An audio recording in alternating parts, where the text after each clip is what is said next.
Allow me to introduce myself. My name is D Rose, 704 D Rose, that is. And this is the Self-Made Podcast. And I'm here with a few guests, important guests, that is, that I know, that I call my homies, my brothers. And who do I have on my left? What's up, yo? My name is Franco from Toronto. I'm the creator and founder of Niche World. All right. And on his left? What up, man? Everyone, it's JT, founder of Maximus Auto Group and founder of Tesh & Associates. It's a real estate and development construction firm. Let's go. All right, man. Just from that introduction, man, y'all already know what's getting ready to happen. I got a really good podcast this go around. We actually brought some people out from that's outside of the city. That's going to give their experiences and gems, man, that they really going to give on this podcast. So I appreciate those, man, who tuned in from episode 1 through 4. But there's more. Nishi, man, I'm glad you was able to make it, man. Yo, thanks for having me, man. Yeah, for sure. And also, JT, I'm glad you here as well, brother. It's a pleasure. Yeah, man. So I want to ask you guys, man, some entrepreneur questions, man, for people out there that at least want to get started, start their business up, the mentality and also like the mindset that you have to maintain your business. All right. So I'm going to start with one question, I guess. I'm going to start with Nish. I'm going to start with you first, brother. All right, bet. And then JT, you can answer next on this question. All right. So this question is basically, this is the mindset and journey. All right, question. All right. What kept you going throughout your lows and the points of you being an entrepreneur? Okay. Yeah, honestly, my main thing is passion, yo. Any business venture jump into, gotta be passionate about it, man. There's been times that, I could say things were not going my way at all. But the fact that I was passionate about designing, I first started off as a Sean John model. Oh, yeah? Yeah. Now you got to send the pictures. Yeah. Dead ass. So, hey, JT, that's a fact. I remember that. Yeah. That's a fact. Yeah, so that's real talk. Like, I've always been in the fashion industry, right? But I prayed on it, and like God told me, like, jump into actually designing my own shit. So I've been Oh, can I swear? Oh yeah. Fuck. No, I bet. So be passionate. Anything you want to do, be passionate about it, because there's gonna be ups and downs. But if you're passionate about something, you're gonna figure a way out and make it work. So passion. Yeah. For sure. It definitely take passion, man. Of course, in this mindset, man. JT, what you got for that one? Yeah, just kind of piggyback off of what my man Nishi said. You got to be consistent with everything that you do. You got to love it. You got to have love for that game. You know what I'm saying? Because it's going to be a lot of hours that you put in that people are not going to really recognize. But, you don't do it for the recognition. You do it because you do it for yourself. You want to see that thing elevate and grow. So you just got to continue doing what you do, being consistent. Anything that you do, you got to be consistent. Life is all about consistency. You may not be the best, but you got to be consistent. Consistency always outweighs hard work, and hard work always outweigh everything else. So you got to be consistent with what you do. For sure. Yeah. For sure. And I'm going to piggyback off of that question, man. There's really good answers, man, that y'all giving right now. When did you feel like, you know what, this might work? That's a good question right there. So initially, when I started my brand, right? So my brand's called Niche, meaning niche market, right? Originally, when I started, it wasn't supposed to be a clothing brand. It was supposed to be an online store that featured independent fashion brands. So what I'll do is I'll take your brand, I'll put it online, and I'll sell it for you. But what happens, a lot of the brands I was carrying, because they're independent, didn't have a lot of inventory, right?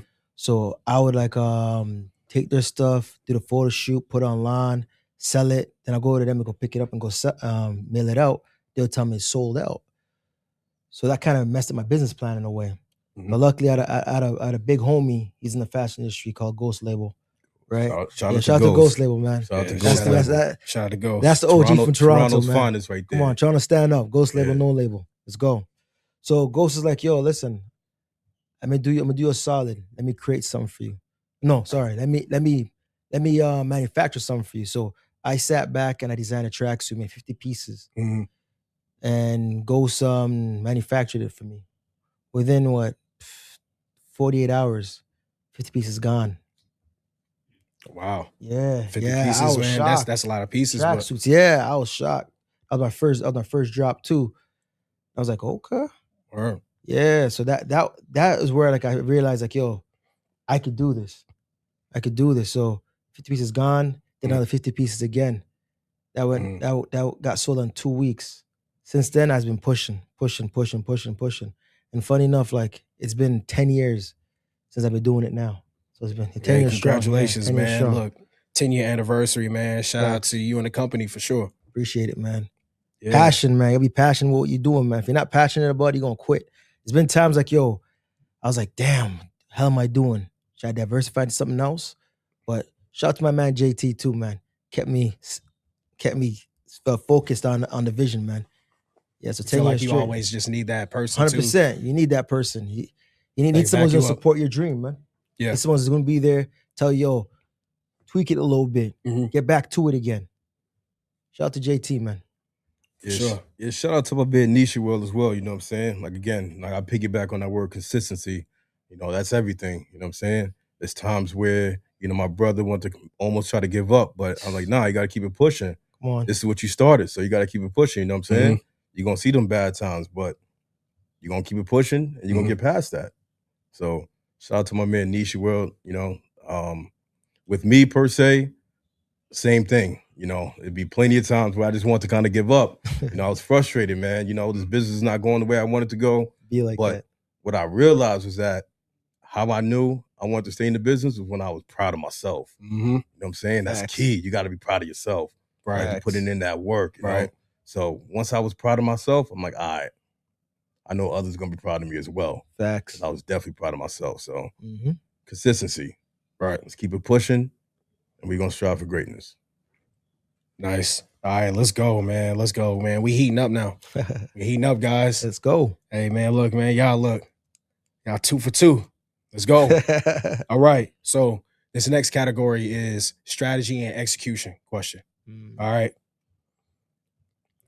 What's one decision that you had that was the biggest impact on your growth? Well, I'm gonna let you take care of this one. You can have this one. I'll get back to y'all. What's one decision that you had to make, which was a big impact on your growth? I had to kind of decipher between business and friendship. You know what I'm saying? Like sometimes there's a thin line between those two, but being able to kind of walk on that business line and keep everything business, even with friends, you know what I'm saying? Because your friends got to respect your business. Facts. You know, and they got to be supportive of your business. Facts. You know what I'm saying? If they support your business, that means they support you as an individual. You know what I'm saying? So I would say that was probably the biggest thing for me personally, and really, really understanding that and being consistent like all the way through. You know, of course you want to try to help your friends out, but when it comes to business, you got to make sure you take care of your business first, because your business will feed your family. Facts. Right. What you got? All right, shoot. Okay, so in the clothing industry, right? There's a thing called exclusivity. Right? Exclusivity. I would say I had to make a transition from being an exclusive brand to an open brand. Okay. When I first started, tell the difference on that? Okay. Well, when I say exclusivity, like my brand is exclusive, but it's open. I was trying to follow somebody else's business plan or someone else's model by just making a certain amount of people wear my clothing and keep it very, very exclusive, which is good, but that doesn't make money. Right. So during COVID, I was able to like open up the brand to the public for everybody to shop with me. Right. I'll say that is that's the transition I had to go through to get more brand awareness. So I went from being exclusive to being open to the public, so everyone could shop with me. You know what I'm saying? Because like when you're exclusive, you'd say like you only want a certain amount of people to wear it, or certain people to wear it. But now I'm at a point where like, yo, the brand is so open where like anybody could wear it. Anybody could wear it. You feel me? Like you have to know your brand. You have to know your target market. You have to know your target market. Yep. You got to figure your target market out and find out what they want, and then you gotta cater towards them. So right now, like I said, my brand's open. It's an open brand. Like originally, I said I just wanted to have certain people rock it, but now I'm like, yo, You fuck with my brand. Let's go. Let's rock it. Hey man, that's how I feel too, man. You gotta I feel like you just gotta protect home. Yeah. That's how I feel. You know, when you're in that realm. All right, so I'm moving on to the next category here. All right, so this is the fails and lessons category. All right. What's like one mistake that you could say that cost you your time and money? Okay. What's one mistake that cost you your time and money? And I got a question to follow up on that. All right. I'll say one of the biggest mistakes in the beginning for me was thinking that I needed support from people who are close, family, friends.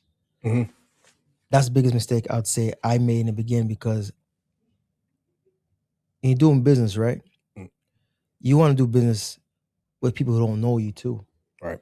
You want people who don't know you to know the brand and support the brand more than people who actually know you.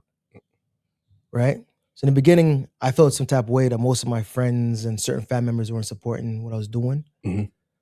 But that's not my target market. That's not my market. That should never be a market. If your friends and family ain't supporting you, it's okay. It's okay. Sometimes, you have to let the outsiders see what you're doing. Right. To introduce you to people who are closer to you. Because sometimes people close to you don't see the brightness in you. Right. You feel me? So I would say the biggest mistake in the beginning was like, wanting people around me to actually push or be a part of the brand. Now I'm at a point where like I just came back from Africa like 2 days ago, right? It's every time I walk through the airport, people know the brand. You feel me? People know the brand. Like I'm shocked. Like one time, like last time I went to Africa, I was in Amsterdam, and this guy just walked up to me. He's like, "Yo, you're Nisha, right?" I'm like, "Yeah, what's up?" I was very standoffish because like I didn't know who he was. Yeah. Then he goes, "Yo, I love your brand." I'm like, "Oh shoot, good looking out," one of those, Yeah. Because like I'm an average Joe. When you see people when people start approaching you like that, like you get nervous a little bit. But I just realized the brand has taken off so far where people I don't know are supporting it and they know who I am because of the brand. So I would say like the biggest mistake you could do is thinking that people who are closest to you will support you in the beginning. Nah. I would say advertise market to people outside of you. I like that. I like that. And that's mainly why we have this episode, because, Self-Made is stationary here in Charlotte. And you're all the way across on the north side. Facts. Which is Toronto, Canada, man. I got more questions that I'm gonna ask with you. But I do want to figure out where your flagship at, where people can find your stores or what you have coming next. Okay, well, what's it called? Currently, my flagship is actually in Toronto, 4000 Steeles Avenue West. Let's go. Woodbridge. Pull up anytime you want. I have another shop downtown Toronto. We're actually opening up a new shop in Amsterdam, Netherlands. I got another flagship in Ghana, Accra, East Legon. Expansion, man. So, listen, if y'all have any, actually, we used to be in a shop in Charlotte. Yeah, before COVID. I think it was Velocity, right? Shout out to Velocity, man. We're coming back. Charlotte will be here. We'll be back in Velocity real soon, man. Oh yeah, yeah. Right. So we're gonna pull up. Let's see. So any stores out there who want to collaborate with me, shout me, man. Nisha World at Gmail. No. France@nishaworld.com. Hit me up. Send me an email and I'll send you my lookbook. Got a lot coming out. Let's go. JT, man, what you got over there, man? Yeah, man. So, I got several businesses. So, we got the dealership. Okay. That's in Greensboro off of East Market Street. It's Maximus Auto Group, LLC.com. It's a full-fledged dealership. We sell cars. We service the vehicles as well. We offer detailing services. We do offer financing as well. So we try to work with everyone's credit. If you have good credit or bad credit, you're trying to rebuild your credit. We're still going to get you into a vehicle. As long as you have some sort of income, you can show that you can afford a vehicle. We're going to take care of you. We'll give you good, reliable vehicles. We have a 4.7 star rating on Google. Let's go. So, we've been in business about 16 years plus. Service the community. We're loyal to our community. So it's like we're not just a one-time come by and that's it. We want to make you family for life. So, You're going to come in, purchase your vehicle. When you're ready to upgrade, you bring that vehicle back in, trade it in, get something newer that you like. And that's how we keep the process going, you know? We have another location opening up in Charlotte in 2027. Let's go. That's going to be on North Tryon Street. That one's going to be big. It's going to be pretty much like a franchise. We're going to franchise it out. On my other business, we do real estate. So we're real estate developers here in Charlotte and Lake Norman area. It's Tesh and Associates. Go ahead and Google that. You'll be able to see the projects that we develop from scratch. We'll build you custom homes, your dream homes at wholesale pricing. You know, we're not looking to get super rich, but we want to make sure we can build homes, stable homes for the community. And the way that you want your home, we're gonna build it for you at a fraction of the price. So just definitely look us up, Tesh and Associates, Maximus Auto Group as well. So anything that you need, we're here to provide. If you guys want to grow and team up with us, I'm open to that. You know, expansion is always good, especially with our peoples. You know, I'm no gatekeeper. So if I feel like I can help you grow, let's go. That's life. You know, I'm happy. That's what excites me. That's what gives me that desire to be able to do it again. You know? Yeah. So let's do it. Yeah, I appreciate that. And I'm not gonna lie to you guys, man. These guys are really good stand-up guys, man, real stand-up guys. Anytime that, you know, you want to talk about business with them, they're definitely open. That's really how I connected with them and brought them here.